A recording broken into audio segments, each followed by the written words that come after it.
What's up, everybody? This is Kayana Miller from the Hear Me Out Sports Podcast. We're talking Week 8 running backs. Who to start, who to sit. Let's get to it.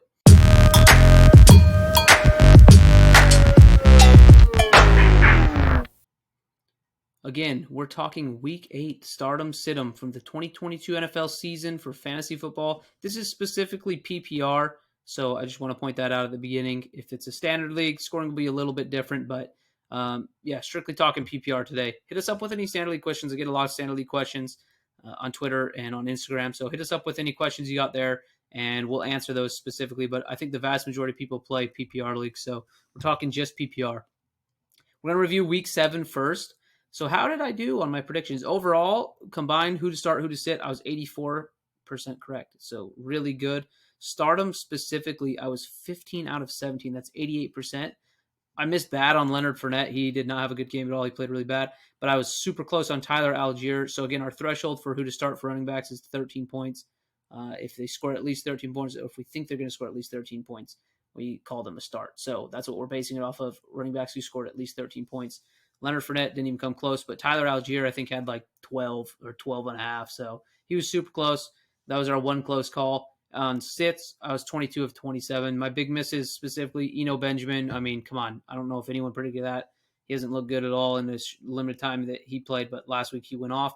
And then Raheem Mostert, who, that's on me. He's completely taken over that Miami backfield. So missed big on Eno, missed big on Raheem, but pretty much solid everywhere else.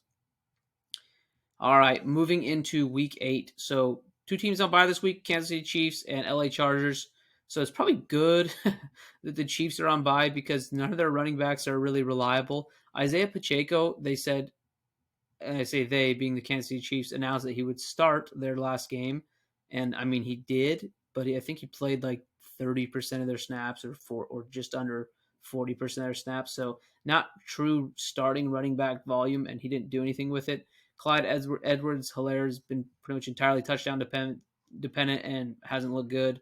And Jerick McKinnon has been the one that's played the most snaps for the Kansas City Chiefs, but again, he's not really scoring much. So probably good that those three guys are on bye this week, so you don't have to guess which one is going to score the most. LA Chargers, Austin Eckler, that's a huge blow. Obviously, I think he might be RB1 right now in PPR leagues. He's going to be out this week, so make sure you get those guys out of your lineup and fill them in with replacements, whether that's running backs or you can put them in the flex position and fill in with the wide receivers, which you can check out my wide receiver video if you're interested. I just did the Week 8, so check that out. Okay, first game, Thursday night, Baltimore Ravens, Tampa Bay Bucks. I'm going back to the well with Leonard Fournette. He let me down big time last week, but if he can't run the ball effectively against the Ravens, I definitely expect him to catch the ball effectively. The Ravens' pass defense is horrible. I think Leonard Fournette has a good bounce back game. Tampa Bay hasn't looked great. They're what are they right now? 3-4. And if they lose this week and Carolina wins, then Carolina moves to first place in that division, which is absolutely wild. But I expect Leonard Fournette to have that bounce back game. Baltimore Ravens, Gus Edwards, I actually own him in a few different leagues, and I started him in all my leagues that I owned him last week, and he produced big time.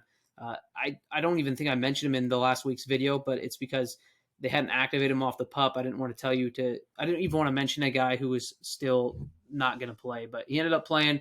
He did good. I expect Gus Edwards to have another good game. The Bucs just got gouged by Carolina's, mediocre running backs in Deontay Foreman and in Chuba Hubbard. So I expect Gus Edwards to have a good game, and especially if the Bucs' offensive woes continue and it's a low-scoring game, that favors the Ravens.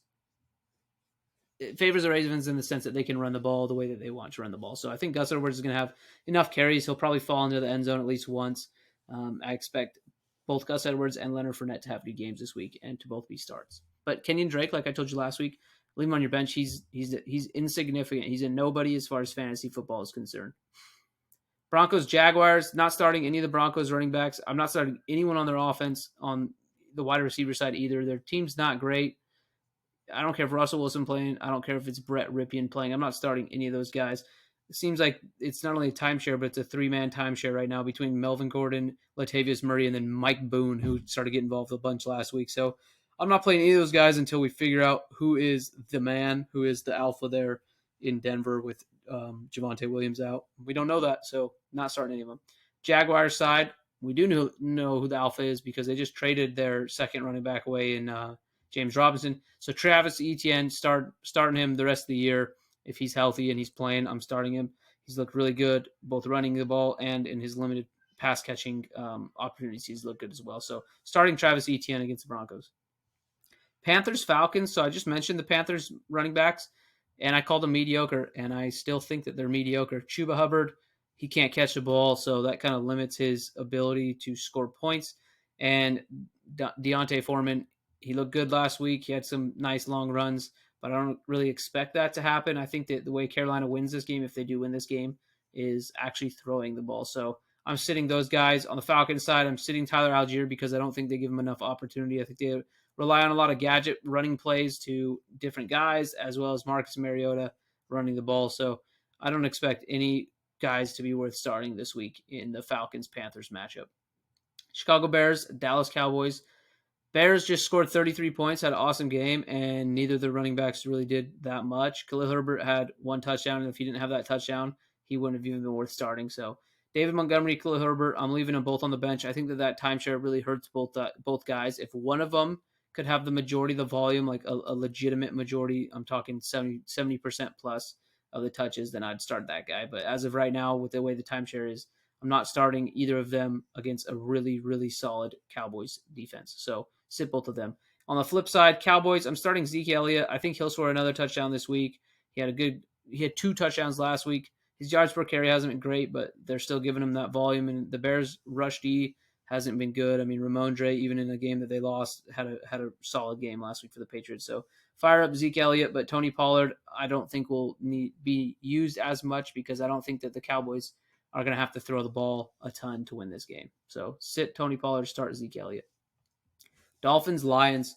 As I mentioned at the beginning, Raheem Mostert has completely taken over that Dolphins backfield, and I'm starting him from here on out until he gives me a reason not to.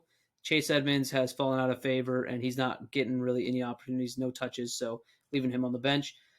Lions side, I said this last week, I'm going to say it again. If DeAndre Swift plays, he's a start. I will absolutely play DeAndre Swift if he's in the game. But if he's not in the game, then I'm not playing any of the Lions running backs. Jamal Williams, he's a good fill-in backup running back, but he hasn't been super productive this year by himself. So I'm not starting Jamal Williams if it's just him. So regardless, don't start Jamal Williams. But if DeAndre Swift plays, then start DeAndre Swift. Cardinals, Vikings. Maybe I'm hurting myself. Maybe I'm jinxing myself, but I don't expect Eno Benjamin to do it again. I don't think he's that good as far as numbers wise. So I'm not expecting anything from Eno Benjamin. Keontae Ingram, I actually think, is the running back to own in Arizona, but it's going to take him a little bit of time still to kind of take over that backfield. So I'm sitting both Eno Benjamin and Keontae Ingram, and James Conner, even if he plays, I'm sitting him too.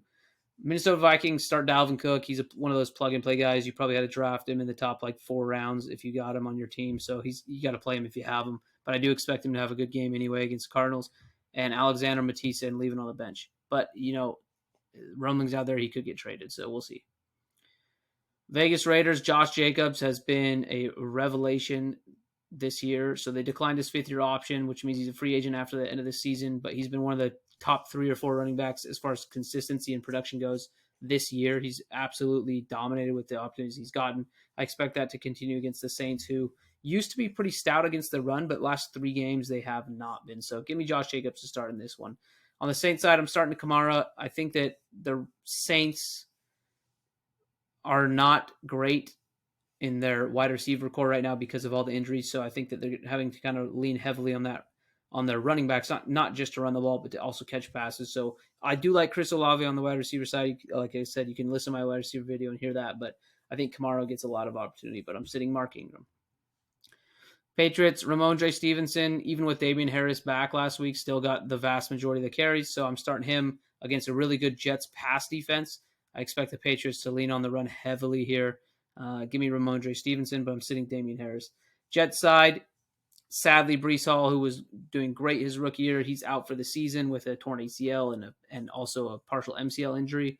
So, I mean, I had a little bit of conflict here in this backfield. James Robinson, I think it's still too early for him to have any semblance of a complete grasp on the Jets playbook.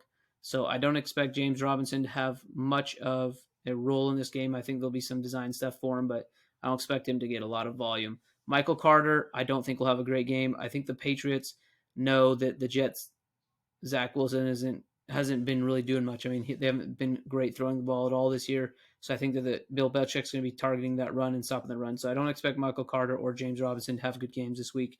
I think they're going to get shut down by the Patriots and be forced to throw the ball. Steelers, Eagles, Najee Harris that's been my gold take since the preseason, since before people were even drafting in fantasy drafts. I said he was entirely volume based and that he wouldn't have anywhere near the production this year. That his skill level was not matching his volume of opportunities. So he's been bad all year, and I expect that to continue against one of the best defenses in the league statistically in the Philadelphia Eagles. So sit Najee Harris, Jalen Warren, the more explosive guy. I'm sitting him too. On the Eagles side, I'm definitely starting Miles Sanders, who's been awesome this year against a bad Steelers defense. Titans, Derrick Henry, another guy, plug and play if you got him. Houston Texans, Dameon Pierce, I've liked what I've seen from him in the last 3 weeks, but I'm actually going to be sitting him. And my reasoning this week to sit Dameon Pierce is because of game script. So I think that the Titans are going to run the ball and run the ball effectively, and that's going to really eat up the clock. And I don't think Dameon Pierce is going to have enough time to score the points that he needs to. Commanders, Colts. Okay, Commanders, again, I've said this since the beginning. Brian Robinson is not as talented as Antonio Gibson. He runs really hard. That's great. You run really hard, you get 1 yard. Great. I don't care. Like, you could be the hardest runner in the whole world. If you get 1 or 2 yards every time you touch the ball, I don't care. I don't really want to give you the ball. But Ron Rivera is obsessed with him. Don't know why.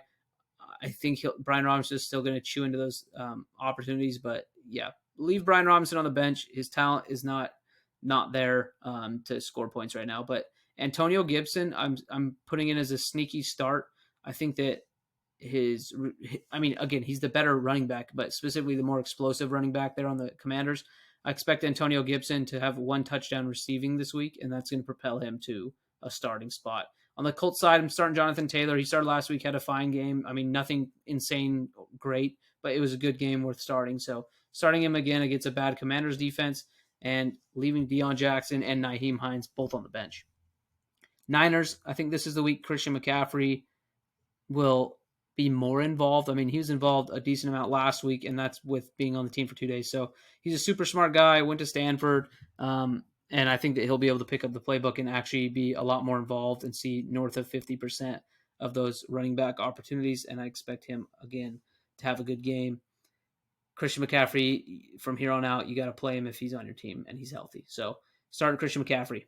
But sitting Jeff Wilson, he's done. You could drop him from your lineup at this point, unless you want to use him as, I guess, injury insurance for McCaffrey. But, yeah. On the Rams side, Darrell Henderson is their number 1 back, if you want to call it that. But I'm kind of just waiting for Kyren Williams to get back.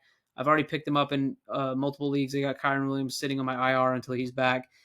I wasn't overly impressed with Kyren Williams' athleticism or his abilities, but for whatever reason, Sean McVay and the Rams really loved him in the preseason. So I think when he gets back, they're going to give him every opportunity to win that starting job. But speaking of Week 8, Darrell Henderson's their number 1 guy, and I'm benching him. I think the Niners' run D is good enough to stop him, especially with the lack of explosiveness. New York Giants, Saquon Barkley, plug-and-play start. Seattle Seahawks, Kenneth Walker III, plug-and-play start. I mean, honestly, not too much to talk about here. Both those guys have proven with their starting opportunities that they're guys you just play no matter what. It doesn't matter what the matchup is, you play them. Packers, Aaron Jones has taken over the last few weeks as far as the Packers backfield has gone with opportunities. A.J. Dillon has not been what a lot of people thought he would be, even though if you listen to me, you wouldn't have drafted him. You would have avoided A.J. Dillon. But I'm starting Aaron Jones against the Bills. Packers are going to have to throw to win this game, and Aaron Jones is going to be the main guy that I think Aaron Rodgers throws the ball to. So start Aaron Jones, sit A.J. Dillon.